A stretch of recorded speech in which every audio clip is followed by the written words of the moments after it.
ஹாய்ங்க, எல்லோரும் எப்படி இருக்கீங்க? சண்டே வந்து பெரிய அக்கா மருமகளுக்கு வந்து வளைகாப்பு அப்படின்றதுனால சண்டே வந்து மாவாட்டிட்டு இட்லி ஊற்றி காலையில் சாப்பிட்டு போயிடலாம் அப்படின்னு பிளான் பண்ணி நான் மாவாட்டிகிட்டு இருந்தேங்க. நான் மாவாட்டுறேன்னு தெரிஞ்சோடனே என் ஹஸ்பண்ட் வந்து ஒரு 9 o'clock போய் மீன் எடுத்துகிட்டு வந்து கையில் கொடுத்துட்டாரு.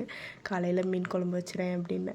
காலையிலலாம் வச்சா வேலைக்கே ஆகாது அப்படின்ட்டு நைட்டாக வச்சிட்டேன். நான் மீன் குழம்பு வச்சு முடிக்க பார்த்திங்கன்னா ஒரு 10-20 ஆயிடுச்சு. பொரிக்கிறதுக்கு மீனும் மேரினேட் பண்ணி வச்சாச்சு.